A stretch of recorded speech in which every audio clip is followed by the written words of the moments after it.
Nah, untuk hal-hal yang boleh dilakukan di dalam sholat, seperti biasa kita bacakan dulu Arabnya, kemudian kita bacakan, kita terjemahkan, dan akan dibacakan juga terkait dengan hadis-hadisnya. Nah, yang pertama hal-hal yang boleh dilakukan dalam sholat adalah hamlut tifli ala sholati, atau menggendong anak kecil dalam sholat. Menggendong anak pada saat sholat. Menggendong anak pada saat sholat, ya. Jadi itu dibolehkan. Menggendong anak pada saat sholat. Nah, hadisnya dari sahabat Nabi sallallahu alaihi wasallam, namanya Abi Qatadah. Jadi ini Abi Qatadah mengatakan, anna Rasulullah sallallahu alaihi wasallam kana yusalli wa huwa hamil Umamata binti Zainab binti Rasulillah sallallahu alaihi wasallam. Jadi Nabi sallallahu alaihi wasallam itu beliau pernah salat sambil menggendong cucunya, namanya Umamah binti Zainab. Fa idza sajada wa du'aha. Nah, ketika Nabi sallallahu alaihi wasallam sujud, dia kasih turun lagi. Wa idza qama hamalaha, dan ketika Nabi berdiri, dia gendong lagi. Jadi boleh menggendong anak pada saat sholat, ya, daripada dia lari-lari, atau daripada lebih berbahaya kalau dibiarkan kemudian dia lari. Namanya Umamah binti Zainab. Namanya Umamah binti Zainab. Nah, kemudian itu yang pertama, ya. Yang kedua yang boleh dilakukan dalam salat, al-masyu al-yasiru lil hajati, atau berjalan sedikit karena hal yang darurat. Berjalan sedikit karena sesuatu yang darurat. Nah, berjalan sedikit karena apa? Sesuatu yang darurat. Berjalan sedikit karena sesuatu yang darurat. Ay al-masyu al-yasiru lil hajati. Nah, ini hadisnya dari Aisyah radhiyallahu anha, Ummul Mukminin. Ya, Aisyah mengatakan, kana Rasulullah sallallahu alaihi wasallam yusalli fil bait. Jadi suatu ketika Nabi sallallahu alaihi wasallam itu pada saat beliau sedang salat di dalam rumah, wal babu alaihi mughlaqun, dan pada saat itu pintu tertutup, pintu rumah tertutup. Faji'tu fastaftahtu, maka Aisyah radhiyallahu anha datang.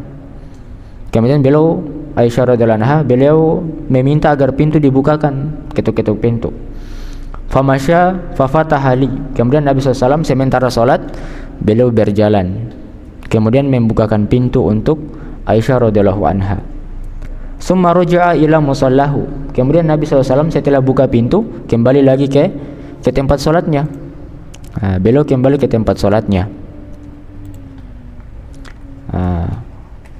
Kemudian wa wasafat annal baba fil qiblati, dan Aisyah mengatakan, Aisyah radhiyallahu anha beliau mengatakan bahwasanya pada saat itu pintu itu posisinya ada di arah kiblatnya Nabi. Jadi beliau jalan itu tidak membatalkan salat, sementara salat jalan, buka pintu, kembali lagi. Tapi kembalinya itu tidak putar badan membelakangi kiblat, tidak, tapi mundur, jalan mundur. Karena kalau membelakangi kiblat ya batal salatnya. Kalau membelakangi kiblat dengan sengaja, ya. Itu yang kedua. Jadi boleh berjalan kalau misalnya ada hal yang darurat. Kalau misalnya tidak dibuka, pasti terganggu sholat karena diketok-ketok terus pintu. Daripada mengganggu sholat, karena beliau buka. Dan ini tidak membatalkan sholat. Nah, kemudian yang ketiga,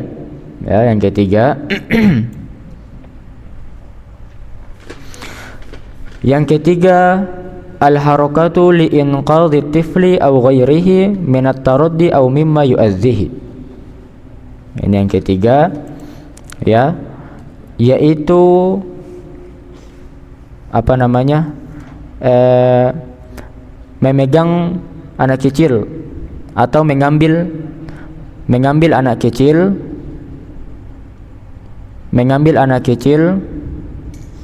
sudah, mengambil anak kecil dari sesuatu yang membahayakannya,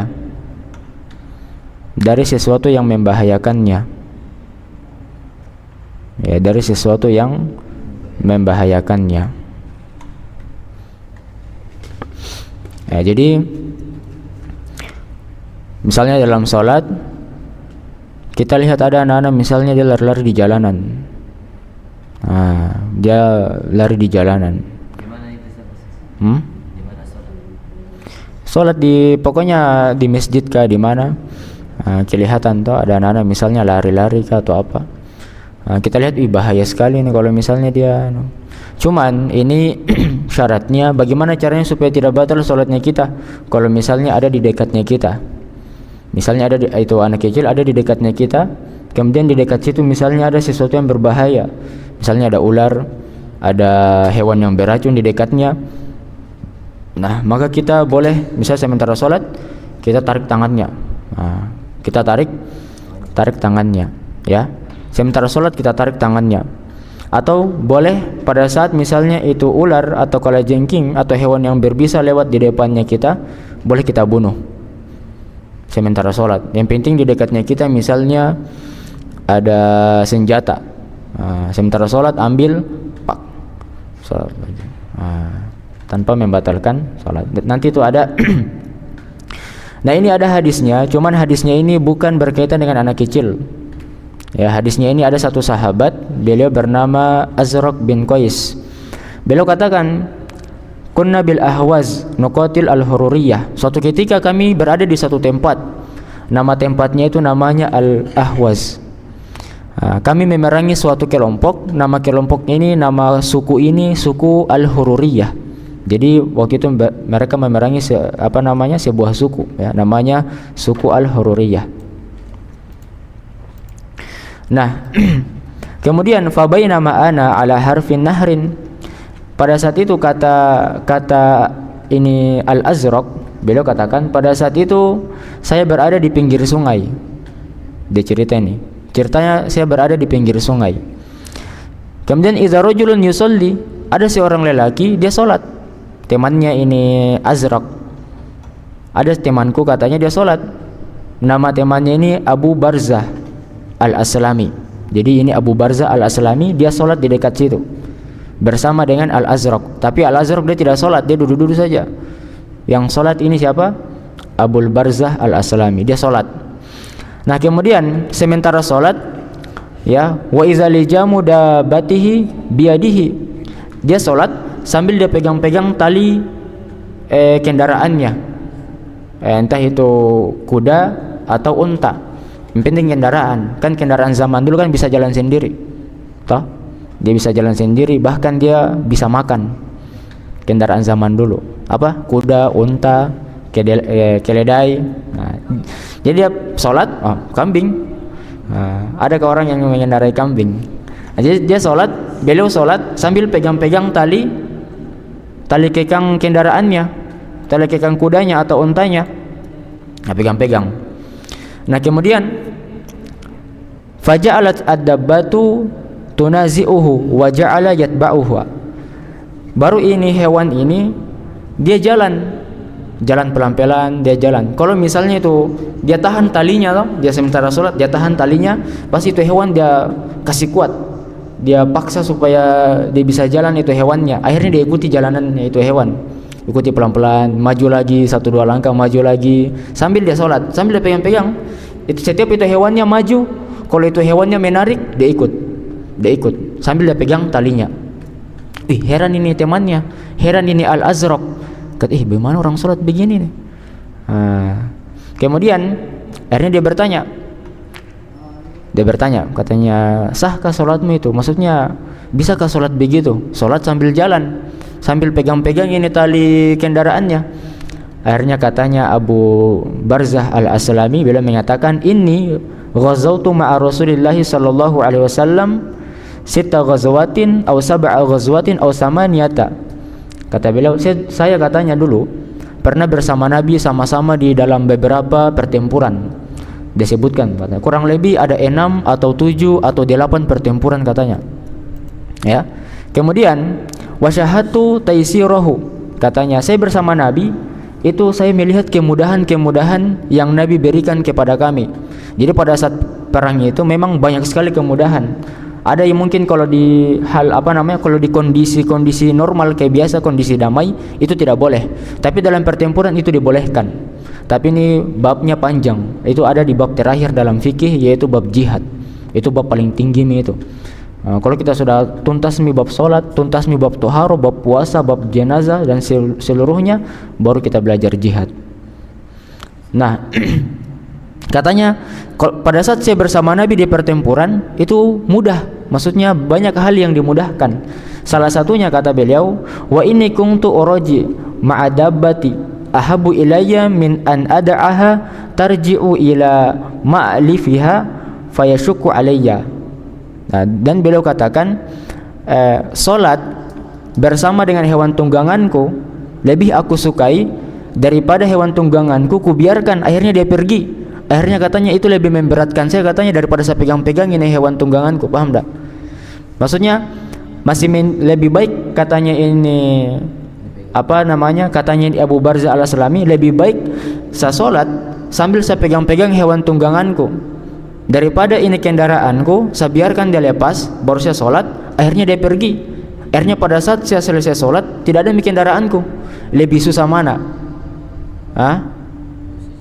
Apalagi ini dalam kondisi pertempuran. Kalau dikejar musuh bagaimana? Mati. Jadi dia melihat mana yang lebih besar mudaratnya, bahayanya. Dia lebih berbahaya dia lepas ini hewannya atau lebih berbahaya dia pegang ini hewannya. Tapi dia berjalan itu nanti ada disebutkan di sini. Dia misalnya kalau hewannya itu jalan, yang penting tidak membelakangi kiblat. Kalau misalnya sana kiblat ini hewannya misalnya kudanya, ini ada kudanya sebelah sini misalnya, sholat. Kemudian itu sambil dia pegang talinya. Ini misalnya kalau hewannya jalan ke belakang, dia ikuti ke belakang, tapi cara jalannya mundur. Dia tidak tidak membelakangi kiblat, Ya, jadi dia sholat sambil jalan. Tapi kalau bagaimana kalau dia ruku dan dia sujud, dia tahan betul itu tali kegangnya. Nanti pas berdiri baru dia ikut lagi untanya. Tapi itu kecuali misalnya kalau untanya ini atau kudanya dia paksa tarik. Tapi kalau hanya jalan-jalan saja baru dia tidak tarik, dia tidak ikuti juga. Paham tak? Artinya dia tidak bisa tahan ini kudanya. Akhirnya dia terpaksa dia ikuti. Itu yang ketiga ya. Jadi dari sini itu diambil berarti boleh bergerak dalam sholat kalau ada hal-hal yang darurat. Makanya ditulis di sini yang ketiga, bergerak untuk mencegah seorang anak kecil atau menyelamatkan seorang anak kecil ketika ada bahaya. Itu yang ketiga ya, mengambil anak kecil dari sesuatu yang membahayakannya. Kemudian yang keempat,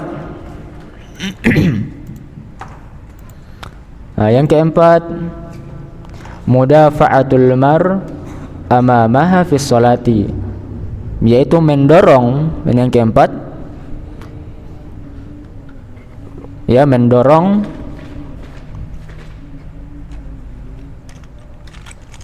sudah, mendorong atau menahan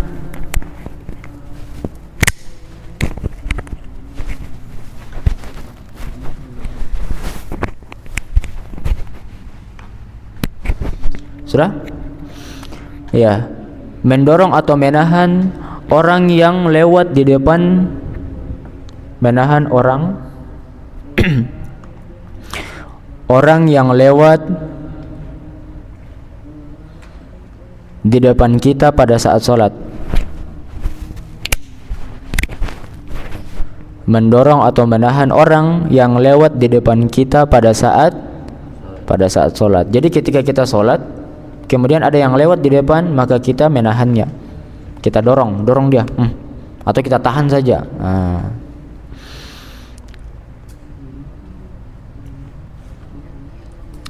Jadi ini apa namanya? Boleh dilakukannya, boleh. Nah, bagaimana kalau misalnya dia kalau sholat sendiri itu batal sholatnya? Kalau sebagian atau bukan, atau sholatnya ada yang mengatakan batal, atau ada juga mengatakan sholatnya tidak sah karena ada yang lewat di depannya. Kalau sholat sendiri, tapi kalau sholat berjamaah itu tidak apa-apa. Kalau misalnya kita sholat berjamaah, ada anak-anak yang lari di depannya kita, itu tidak apa-apa sholatnya, tidak batal. Kecuali dia lewat di depannya imam. Nah, kalau lewat di depannya imam, maka berpotensi batal sholatnya. Kalau lewat di depannya imam, ya.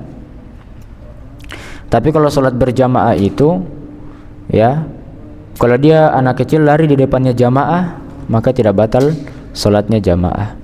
Ini pernah terjadi di kemenakannya Nabi Abdullah bin Abbas, tapi nanti kita bahas.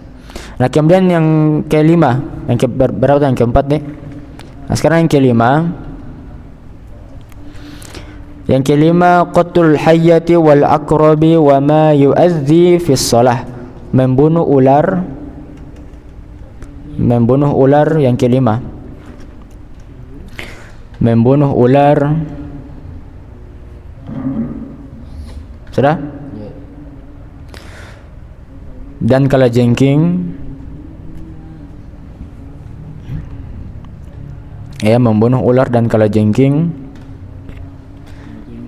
dan segala sesuatu yang membahayakan, segala sesuatu yang membahayakan, ya, di dalam sholat, segala sesuatu yang membahayakan di dalam sholat.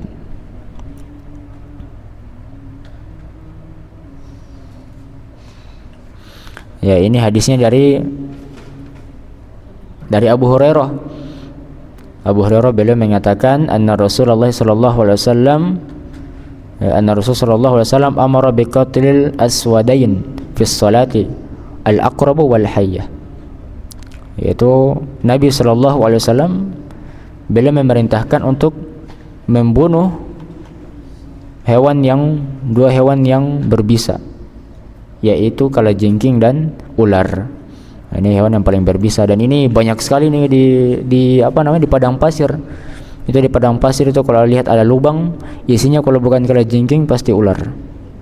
Jadi, ya kalau ada senjata, kalau tidak ada ya menghindar saja. Ya, menghindar. Tidak perlu kita paksa juga sholat. Kita menghindar.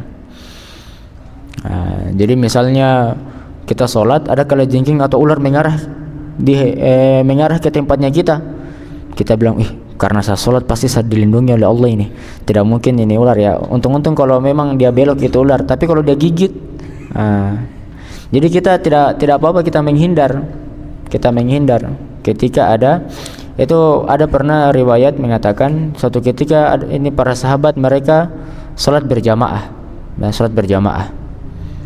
Kemudian yang pimpin sholat pada saat itu kalau tidak salah Abu Bakar atau Ali bin Abi Thalib. Ada ular. Akhirnya itu saf kacau, bubar jamaah karena ada ular. Kemudian nanti kita lihat hadisnya. Nah, yang ke berapa tadi? Yang ke berapa? Nah, sekarang yang ke-6 nih. Yang ke-6, ghamzir rijli an-naimi lil hajati, ya. Yang ke-6, menyinggung atau menyenggol atau menyinggung, dua-duanya boleh, ya. Menyinggung atau menyenggol kaki orang yang sedang tidur. Kaki orang yang sedang tidur. Kaki orang yang sedang tidur. Sudah? Menyinggung atau menyenggol kaki orang yang sedang tidur.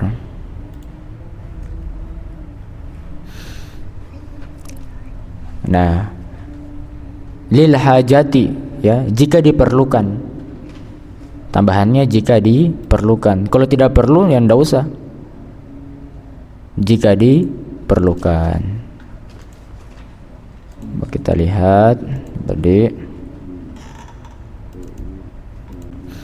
Nah itu ya. Nah ini hadisnya riwayatnya Aisyah radhiyallahu anha. Ya. Nah jadi satu ketika kata Aisyah radhiyallahu anha, kuntu amudu rijlai fi qiblatin Nabi sallallahu alaihi wasallam wa huwa yusalli. Kata beliau, kata Aisyah radhiyallahu anha, pada saat itu aku tidur dan aku memanjangkan kakiku di tempat sholatnya Nabi. Pada saat itu Nabi sedang dalam keadaan sholat malam ini, sholat malam. Aisyah radhiyallahu anha tidur, kakinya beliau memanjangkan kakinya, baru membentang di tempat sujudnya Nabi.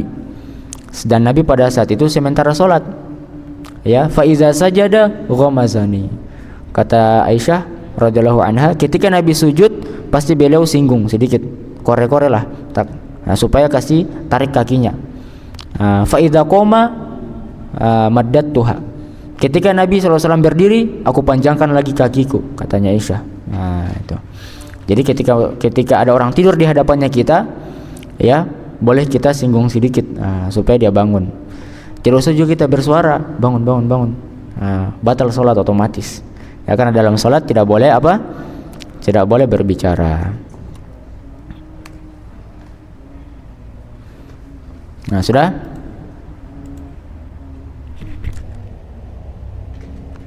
Oke. Nah, sekarang yang keberapa, Mi? Yang ketujuh sekarang ya. Nah, yang ketujuh,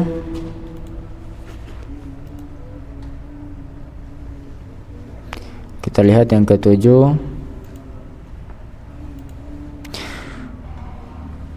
Yang ketujuh adalah yang ketujuh atau yang kedelapan? Yang ketujuh. Yang ketujuh khul'un na'di wa nahwihi asna as-salati lil hajati, yaitu melepaskan alas kaki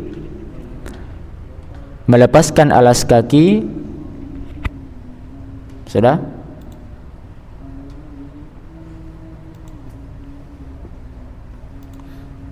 Melepaskan alas kaki selama sholat.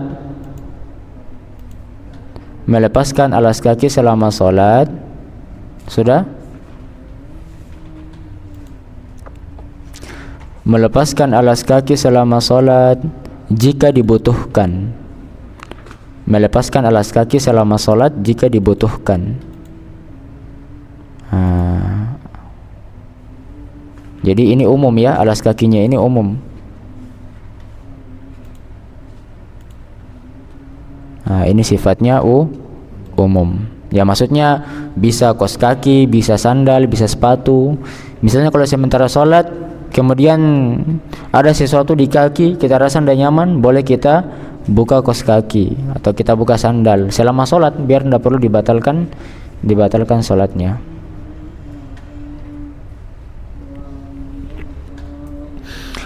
Itu yang keberapa? Yang ketujuh. Nah, sekarang yang kedelapan. Nah, lihat yang kedelapan.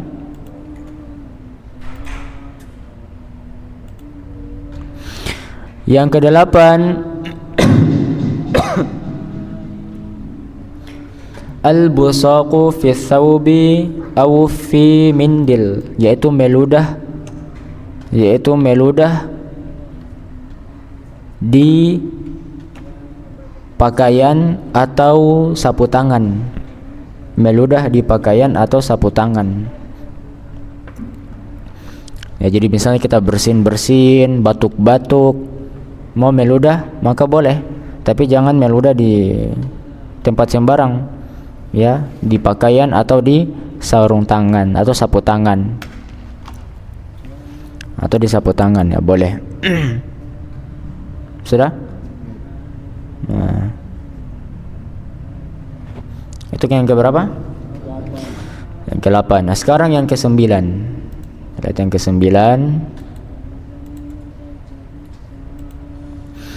Yang ke-9, islahus thawbi wa haqqul jasadi fis salati, memperbaiki baju. Yang ke-9, memperbaiki baju.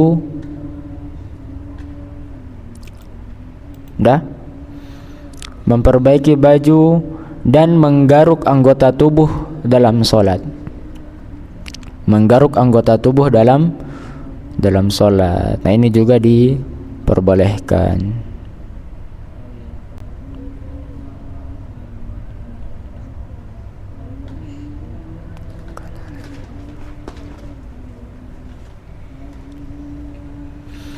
Sudah?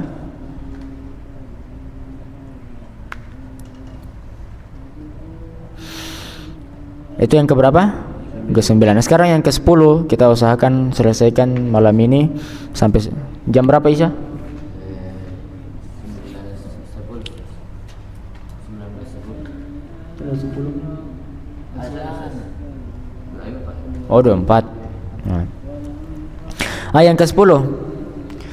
Yang ke-10, at-tasbihu lirrijali wa tasfiqu lin-nisa'i idza naba syai'un. Yang ke-10, bertasbih bagi lelaki. Yang ke-10 ya. Bertasbih bagi lelaki. Sudah? Ya, bertasbih bagi lelaki dan bertepuk tangan bagi wanita. Dan bertepuk tangan bagi wanita. Sudah?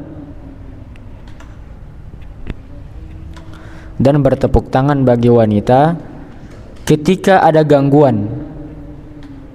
Ketika ada gangguan dalam salat. Ketika ada gangguan dalam salat. Ya.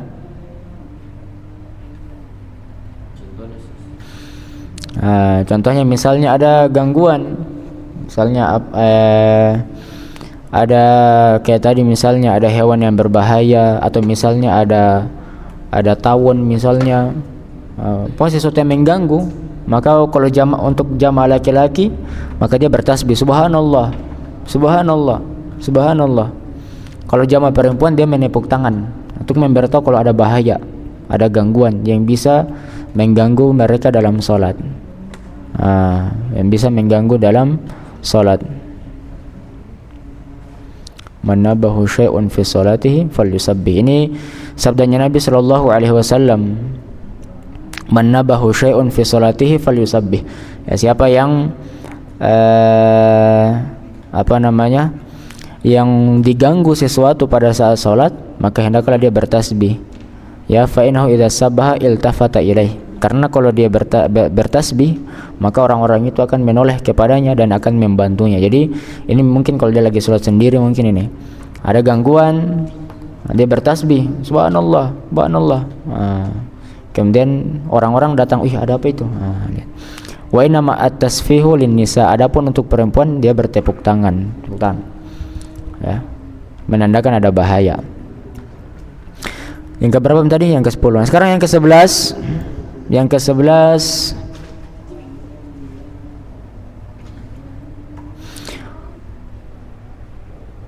iltifatu yamanatan au yasaratan lihajatin. Menoleh. Yang ke-11, menoleh, ya, menoleh atau melirik juga bisa. Menoleh ke kanan dan ke kiri jika dibutuhkan. Menoleh ke kanan dan ke kiri jika dibutuhkan. Ya.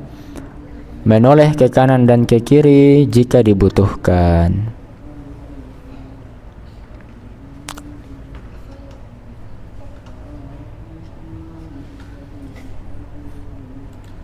Nah, ini hadisnya dari Jabir. Ya, Jabir radhiyallahu anhu beliau berkata, Ishtaka Rasulullah sallallahu alaihi wasallam fa shallaina wara'ahu wa huwa qa'idun. Satu ketika Nabi sallallahu alaihi wasallam sakit, ya, sakit. Tapi beliau salat, tapi pada saat itu kata Jabir, kami salat di belakang beliau. Artinya para sahabat ini mereka jadi makmum, Nabi tetap jadi imam, wa huwa qa'idun, tapi beliau dalam keadaan duduk, salatnya duduk, ya. Wa Abu Bakrin yusmi'u an-nasa takbirahu. Jadi pada saat Nabi bertakbir, misalnya takbir untuk sujud, takbir untuk ruku, kan suaranya tidak bisa dikasih keras, maka Abu Bakar yang kasih keras Rasulullah yang imam, Abu Bakar yang takbir, Allahu Akbar, sami Allahu liman hamidah. Itu Abu Bakar. Faltafata ilaina, maka Nabi menoleh balik, menoleh kepada para sahabat. Beliau menoleh pada para sahabat, ya. Faro'ana kiaman, dan beliau melihat pada saat sementara sholat beliau menoleh, beliau melihat para sahabatnya ternyata lagi berdiri, sholat sementara berdiri, sementara Nabi sholat dalam keadaan duduk. Fa asyara ilaina, maka Nabi memberikan isyarat kepada kami, faqa'atna, maka kami pun duduk. Jadi syaratnya suruh duduk, akhirnya para jamaah duduk. Jadi itulah yang menjadikan sebab bahwa kalau misalnya imam sholatnya dalam keadaan duduk, maka makmum juga sholat dalam keadaan duduk. Fasallaina bisolatihi qu'udan, maka kami pun sholat dengan sholat duduk. Jadi menoleh dalam sholat itu boleh kalau sesuai dengan kebutuhan, ya, sesuai dengan kebutuhan. Nah kemudian ada lagi satu hadis ini yang menarik. Suatu ketika Nabi SAW datang di masjid dan ternyata sholat sudah dimulai, dan pada saat itu yang imam Abu Bakar imam. Jadi Nabi ini kalau kita istilahkan masbuk, ya. Kemudian fatakhallasa hatta waqafa fi saffi, Nabi kemudian pelan-pelan masuk ke dalam saf pertama kalau tidak salah. Fasaffaqan nas, maka jamaah ini mereka tepuk tangan. Tepuk tangan itu maksudnya mau kasih kode sama Abu Bakar bahwa Nabi sudah ada, artinya kasih Nabi yang imam. Ini sementara sholat ini, lalu para jamaah tepuk tangan, tak tak tak. Wa kana Abu Bakrin la yaltafit, tapi Abu Bakar ini dia tidak menoleh ke belakang, fi sholati, pada saat sholat. Falamma aktsarun nasu at-tasfiqa, ketika orang-orang ini mulai jamaah ini makin banyak yang tepuk tangan, mereka tepuk tangan karena mereka mau kasih tahu sama Abu Bakar kalau ada Nabi Muhammad. Iltafata, maka akhirnya Abu Bakar menoleh. Fara'a Rasulullah, akhirnya Abu Bakar lihat, ternyata ada Nabi, kaget dia. Tapi tidak dilanjutkan riwayatnya apakah Abu Bakar mundur dalam sholat atau tidak. Tidak dilanjutkan. Ada sebenarnya lanjutannya tapi tidak usah dibacakan biar nanti. Nah kemudian yang ke-12, tulis yang ke-12.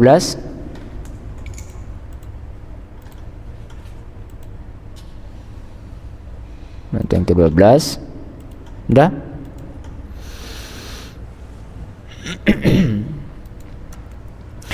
Yang ke-12 al-isyaratu bil yadi awir ra'si lil hajati, ya, memberikan isyarat.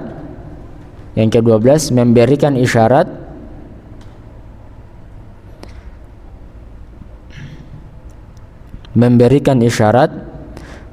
dengan tangan atau kepala jika dibutuhkan, ya, memberikan isyarat dengan tangan atau kepala jika dibutuhkan. Jika dibutuhkan, ya, ini hadisnya dari Jabir juga, ya, dari Jabir. Jadi kata Jabir radhiyallahu anhu, beliau mengatakan, arsalani Rasulullah sallallahu alaihi wasallam wa huwa muntaliqun ila Banil Mustalah. Jadi suatu ketika Nabi sallallahu alaihi wasallam memberiku suatu tugas, ya, aku diberi tugas oleh Nabi, diutus ke suatu daerah, ada tugasnya lah.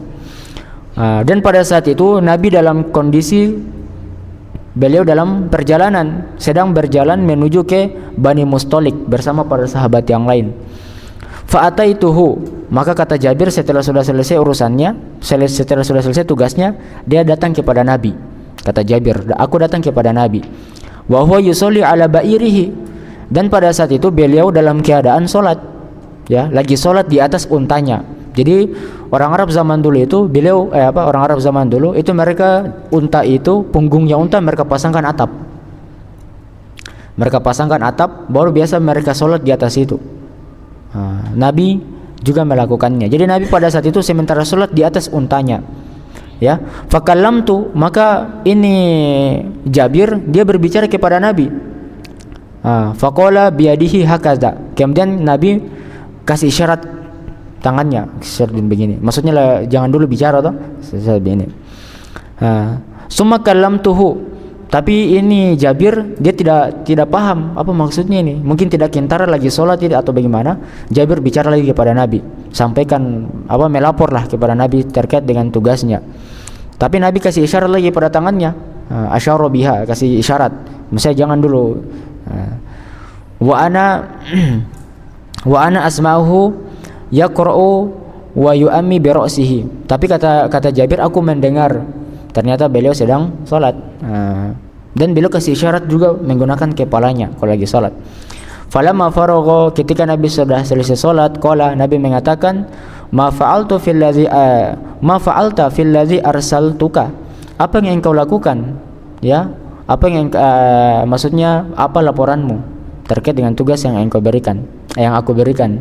Ya, fa innahu lam yamna'ni min an arudda 'alaika illa anni kuntu usolli. Karena sebenarnya kata Nabi, tidak ada hal yang menghalangiku untuk menjawab menjawab perkataanmu kecuali salat. Jadi kenapa Nabi tidak menjawab? Karena beliau lagi salat. Tapi boleh kita kasih isyarat. Misalnya ada orang ribut, kasih isyarat. Tapi enggak usah pakai perkataan, cukup pakai isyarat tangan saja. Boleh. Nah, kemudian yang ke-13. Yang keberapa tadi itu? Yang ke-12. Yang ke-13 tulis raddus salami isyaratan ala man sallama alaika. Ya, menjawab salam. Yang ke-13, menjawab salam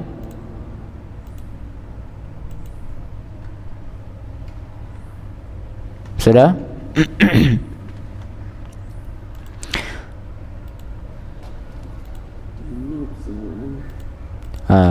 Menjawab salam dengan menggunakan isyarat kepada orang yang memberikan salam kepadamu, kepada orang yang bersalam. Menjawab salam dengan menggunakan isyarat kepada orang yang memberikan salam. Ya, jadi ketika ada orang yang bersalam kepada kita dan kita sementara sholat, maka tidak mengapa tidak dijawab salamnya. Kan menjawab salam itu kan hukumnya apa? Wajib, ya. Menjawab salam hukumnya wajib. Nah, tapi dalam kondisi sholat tidak apa-apa tidak dijawab. Kita jawab salamnya, tetap dijawab tapi dengan isyarat. Kasih isyarat, ya, beginikah, atau kita perlihatkan sama dia kalau kita lagi sholat. Supaya dia tahu kalau kita lagi sholat. Ada hadisnya ini agak panjang, jadi tidak usah kita bacakan. Yang ke-14, hadis yang ke-14,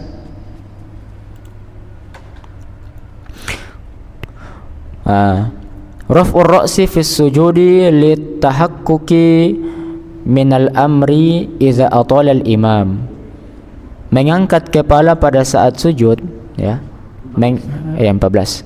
Mengangkat kepala pada saat sujud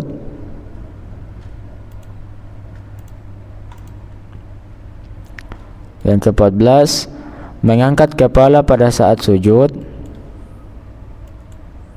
ya, untuk memastikan keadaan, litahaqquqi minal amri, untuk memastikan keadaan,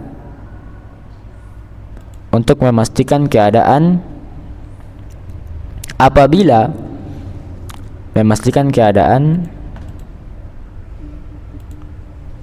ya, apabila imam